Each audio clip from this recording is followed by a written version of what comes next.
আসসালামু আলাইকুম দর্শক, উপদেষ্টা পরিষদের জরুরি বৈঠক ডাকা হয়েছে শনিবার রাত ৮টায়। নিশ্চিতভাবে খুবই গুরুত্বপূর্ণ ইস্যুতে এই বৈঠকে আলোচনা হবে। তার কারণ রাত পোহালেই রোববার, যেখানে সরকারি ছুটির দিন শনিবার, সেই দিন রাত ৮টার সময় জরুরি বৈঠক ডাকা হলো। কি আলোচনা হতে পারে? ইস্যু তো সামনে অনেকগুলো রয়েছে। আমরা এখন অনেক ধরনের আশঙ্কার মধ্যে রয়েছি। টালমাটাল একটা পরিস্থিতির মধ্যে বাংলাদেশ। একদিকে ভারত পাকিস্তানের চূড়ান্ত যুদ্ধের প্রস্তুতি, অন্যদিকে আওয়ামী লীগ নিষিদ্ধের দাবিতে জাতীয় নাগরিক পার্টি সহ কয়েকটি ইসলামী দলের যে আন্দোলন চলছে রাজধানীতে বা রাজধানীর বাইরে বিভিন্ন স্থানে, সেইগুলোকে কেন্দ্র করে অনেক ধরনের আশঙ্কা এখন সাধারণ মানুষের মনের মধ্যে। পাশাপাশি রয়েছে মিয়ানমারের রাখাইনের উদ্দেশ্যে করিডোর দেওয়ার যে একটি প্রাথমিক নীতিগত সিদ্ধান্ত, সেটি নিয়ে আবার তুমুল বিতর্ক, তুমুল আলোচনা, এক ধরনের আতঙ্ক। কোন ইস্যুতে এই বৈঠক ডাকা হয়েছে আমরা নিশ্চিত নই, এখনও পর্যন্ত নিশ্চিত নই। তবে ইস্যু অনেকগুলো যেহেতু সামনে রয়েছে, কেন আমরা অনেকগুলো ইস্যু নিয়ে কথা বলবো, কেন এই আশঙ্কাগুলো করছি যে কি আলোচনা হতে পারে? তার কারণ ভারত পাকিস্তানের যুদ্ধ শুরু হওয়ার আগেই যে একটি টান উত্তেজনা চলছিল, সেই উত্তেজনার মধ্যে আমাদের প্রধান উপদেষ্টা একটি মন্তব্য করেছিলেন। আপনারা সবাই জানেন যে আমাদেরকে যুদ্ধের প্রস্তুতি নিয়ে রাখতে হবে। সেই প্রস্তুতিটা আসলে কার বিরুদ্ধে, কার পক্ষে, তিনি তো স্পষ্ট করেননি। অনেক বলেন যেটি বলতে হয় সশস্ত্র বাহিনীকে যে কোনো অনুষ্ঠানে, তাই তিনি বলেছেন, কিন্তু তিনি ভারত পাকিস্তান যুদ্ধকে ইঙ্গিত করেই তো বলেছিলেন যে ঘুম থেকে উঠে শুনি এই বুঝে শুরু হয়ে গেল ভারত পাকিস্তান যুদ্ধ। অতএব সেগুলো অনেক প্রশ্নের জন্ম দিতে পারে, এবং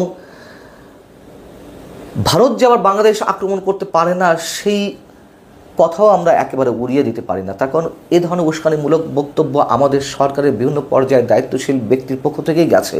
ভারতের উত্তর পূর্বাঞ্চলের 7 রাজ্যকে কেন্দ্র করে এগুলো দখলে নিতে হবে, এগুলোকে কেন্দ্র করে আমাদের অর্থনীতি বাড়াতে হবে, চীনের প্রতি আহ্বান জানানো হয়েছে। চীনেরও বিশেষ নজরদারি রয়েছে 7 রাজ্যের উপরে, এবং ভারতে যে উস্কানিমূলক বক্তব্য দিচ্ছে না নিশ্চয়ই তা নয়, এবং উস্কানিমূলক কর্মকাণ্ড এর মধ্যে শুরু করেছে।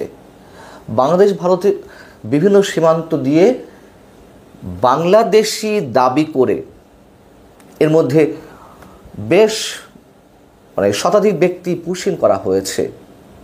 এইসব জায়গা থেকে তো অবশ্যই আমাদের সতর্ক থাকতে হবে। আমরা জানি না কী নিয়ে আলোচনা হবে। আবার যে আন্দোলনটি চলছে শাহবাগে বিশেষ করে, সেখানে ভারত বিরোধী তুমুল উস্কানিমূলক বক্তব্য দেওয়া হচ্ছে। এই যে ভারত বিরোধী বক্তব্য দেওয়া হচ্ছে, আন্দোলন চলছে আওয়ামী লীগ নিষিদ্ধের দাবিতে, সেখানে কেন ভারতের বিরুদ্ধে এই যে একটা উত্তেজনাকর পরিস্থিতি ভারত পাকিস্তানের মধ্যে এবং বাংলাদেশ সরকারের সাথে পাকিস্তানের মধ্যে একটি সখ্যতা এর মধ্যে গড়ে উঠেছে, যে সখ্যতায় খুব দ্রুত গতিতে অস্বাভাবিক পর্যায়ে যাচ্ছে, এমন দাবিও তো অনেকে রয়েছে। সেই জায়গা থেকে কেন এরকম একটি আন্দোলনে ভারত বিরোধী উস্কানি দিতে হবে? আওয়ামী লীগ নিষিদ্ধের দাবি তারা তুলতেই পারে, তাতে আমাদের কোনো আপত্তি নেই। ভারত বিরোধিতাও করতে পারে, তাতেও কোনো আপত্তি নেই। আমি নিজেও ভারত বিরোধী বক্তব্য অনেক সময় দিয়েছি, এখনও বলি। কিন্তু কথা হচ্ছে যে আমাদের সময়টি বুঝতে হবে, এবং এই যে ভারত বিরোধী বক্তব্য দেওয়া হচ্ছে, উস্কানিমূলক স্লোগান দেওয়া হচ্ছে, নিঃসন্দেহে এর পিছনে একটি বিশেষ গোষ্ঠীর ইন্ধন রয়েছে। আমরা ভারত পাকিস্তানের পাল্টা হামলার সময় যদিও সরকারের পক্ষ থেকে আমরা দেখেছি বিবৃতি দেওয়া হয়েছে যে দুই পক্ষকেই শান্ত হওয়ার আহ্বান জানানো হয়েছে। গুড, ঠিকই আছে। এটি যদি একেবারে সরকারের ভেতরকার ইচ্ছা হয়ে থাকে, অবশ্যই আমরা সেটি সাধুবাদ জানাই। কিন্তু যদি কোনো ফর্মাল জায়গা থেকে এই বক্তব্যটুকু দেওয়া হয়ে থাকে, নিশ্চয়ই সেটি অনেক বেশি আশঙ্কার এবং আতঙ্কের। এবং মিয়ানমারের রাখাইনের উদ্দেশ্যে যে কথিত মানবিক করিডোর দেওয়া নিয়ে আলোচনা চলছে, সরকার নীতিগতভাবে সিদ্ধান্ত নিয়েছে, এটি সরকারের উপদেষ্টারাই বলেছেন, সেটি নিয়ে একটা উত্তেজনা বাংলাদেশের মধ্যে কাজ করছে। এবং হঠাৎ করে আওয়ামী লীগ নিষিদ্ধের দাবি যদিও 5 আগস্টের পর থেকে উঠেছে, কিন্তু হঠাৎ করে এই যে উত্তেজনাটা সৃষ্টি করা এবং যুদ্ধংদেহী মনোভাব নিয়ে সাবেক ছাত্র সমন্বয়করা বা কয়েকটি ইসলামী দলের নেতারা কর্মীরা যেভাবে জড়ো হয়েছেন, তাদের মধ্যে তাদের যে মানসিকতা বহিঃপ্রকাশ আমরা দেখছি, সেটা নিশ্চয়ই স্বাভাবিক কিছু নয়। আওয়ামী লীগ নিষিদ্ধের দাবি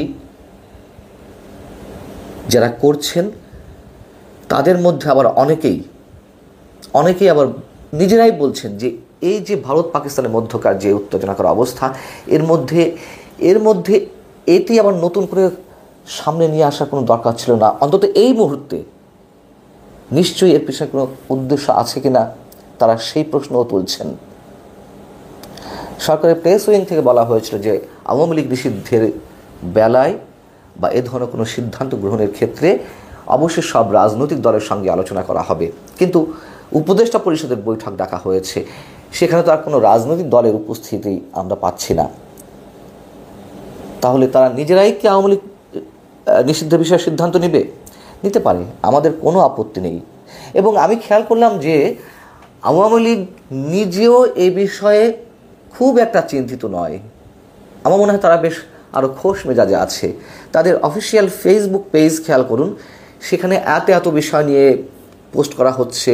সাবেক রাষ্ট্রপতি আব্দুল হামিদকে নিয়ে পোস্ট করা হয়েছে, সাবেক মেয়র নারায়ণগঞ্জের সেলিনা হায়াত আইভিকে নিয়ে পোস্ট করা হয়েছে, বিভিন্ন ঘটনা নিয়ে সেখানে মন্তব্য করা হচ্ছে। কিন্তু আওয়ামী লীগ নিষিদ্ধর বিষয়ে যে দুদিন ধরে তুমুল উত্তেজনা সৃষ্টি হয়েছে একটি বিশেষ পক্ষের মধ্যে, সেটি নিয়ে একটু শব্দটি নেই। তার কারণ তারা জানে, এটা আর সবাইও বলছে, একটা রাজনৈতিক দল নিষিদ্ধ করে তার আদর্শ নিষিদ্ধ করা যায় না। এটি আজ হোক কাল হোক আবার এটি জায়গায় চলে আসবে, এটা কোনো বিষয় না। কিন্তু আমাদের আশঙ্কার জায়গাটি অন্য জায়গায়। সেটা হচ্ছে এটিকে কেন্দ্র করে মিয়ানমারের রাখাইন ইস্যু কিংবা এই যে যুদ্ধ পরিস্থিতির কথা বলা হয়েছিল, প্রস্তুতির কথা বলা হয়েছিল, আমি ধারণা করছি এই ধরনের কিছু হবে না, তারপরে আশঙ্কা থেকে যেতে পারে। এবং সরকারের মধ্যকার একটি পক্ষ তো অবশ্যই ক্ষমতাকে দীর্ঘায়িত করতে, বর্তমান সরকারের ক্ষমতাকে দীর্ঘায়িত করতে নানান ধরনের ব্লুপ্রিন্ট আঁকছেন, এমন আশঙ্কাও অনেকের। নীল নকশা তৈরি করা হচ্ছে এবং একটা তুমুল উত্তেজনাকর পরিস্থিতি তৈরির মাধ্যমে নির্বাচনের নাম যেন কোনো পক্ষ না নিতে পারে মুখে, সেই প্রচেষ্টাও চালানো হচ্ছে। এটা খোদ বিএনপির পক্ষ থেকে এই ধরনের দাবি করা হচ্ছে। অতএব সময়টি খুবই টালমাটাল অবস্থা। সরকার কী বিষয়ে আলোচনা করবে আমরা জানি না। আবারও বলছি, যেটাই হোক, যে সিদ্ধান্তই নিক, অবশ্যই সব রাজনৈতিক দলের সাথে আলোচনা করে যেন একটা স্থিতিশীল অবস্থার দিকে বাংলাদেশকে নিয়ে যাওয়া হয়, আমরা সেই আশাবাদ ব্যক্ত করতেই পারি। আল্লাহ হাফিজ, ভালো থাকুন সবাই।